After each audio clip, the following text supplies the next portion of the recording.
A new drama on law enforcement in LA launched on Fox last night. The show Deputy. Tonight, a real-life story of a frightening night on the job. We talk with a former Santa Monica police officer shot during a hostage standoff on the Santa Monica pier. It happened nearly 20 years ago. That officer, a personal friend. I looked at the tapes. They're a little bit emotional. As a Santa Monica police officer, Cristina Coria had been on Fox 11 News in good times. You okay? Yeah, Looking at I'm it? good. All right, so let me... They're just tapes. But these tapes are a look back at a violent night on the job in the year 2000. There were so many shots being fired. I honestly couldn't tell you exactly what directions they were coming from. All I could hear is people yelling officers down. Our interview in the hospital as she recovered from a gunshot wound. A known gang member had opened fire, wounding 6 people at the Santa Monica pier. 3 of them police officers. I can close my hands, my fingers. I just can't open them. I have to actually move them out. My partner's like, Cristina, you've been hit. I'm like, no, I'm okay. He's like, no, look at your arm. And it was just hanging because both bones were broken.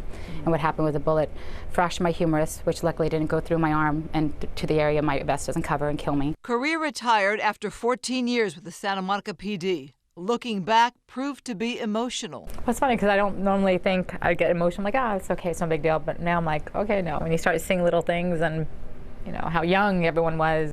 Coria was 26 at the time. Her family had lived through tragedy. Her father, a retired Santa Monica police officer, had been murdered. Her mom at the hospital. And after my husband got killed, and it was almost the same hour when he was killed, and now Cristina in the same hour, getting shot. How is it to...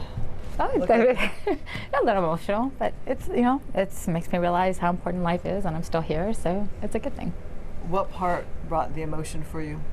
I think just looking at my family and what they went through. What happened here has served as her inspiration. It all went down right here. Yeah. We returned to the Santa Monica pier this summer where she walked us through that night. Shots being fired, whizzing by my head.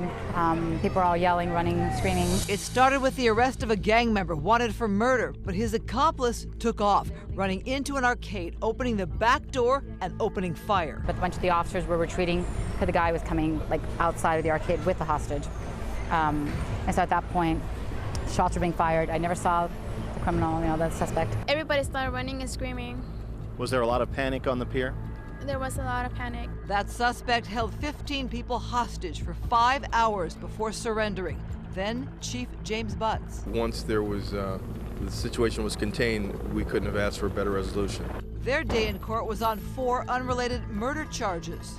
Defendant Amescua and co-defendant Flores appeared to treat their participation in the shootings and killings as sport. Jose Flores and Oswaldo Amescua received the death penalty. It is the judgment and order of this court that you shall suffer the death penalty. This year, Governor Gavin Newsom issued a moratorium on executions. Coria has strong thoughts on that. These guys are going to be in prison for the rest of their lives on taxpayers' dollars and basically enjoying their lives, even those behind bars, which is pretty sad when here there should be consequences for taking someone else's life.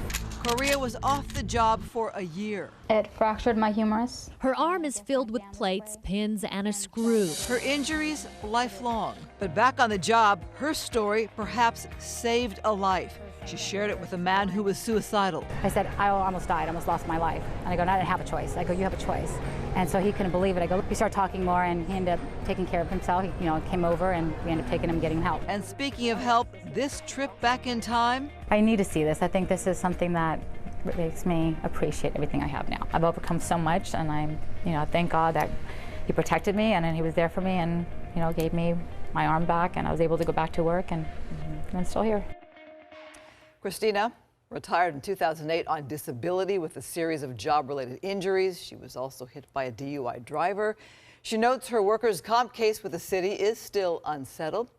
As for work, she's working on an app to help injured first responders and for a magazine, American Police Beat. And I know she's a good friend of yours, and that night was traumatic for everybody, including for you. Yeah, I saw her just the day before in uniform. We stopped by the station to say hi. So how did that experience sort of change the way you see other stories? Because you had now lived a similar experience to what other people had done. It's very surreal to tell a story of somebody that you know and that you love. The emotion of it is just very real, but I was very grateful to share her story and that the family shared their story. As you can see, Fox 11 followed it for a long time. You know what's really fun, though, about her? She was on the TV show Survivor and truly is a survivor. Very nice. All right, nice story. Thank you.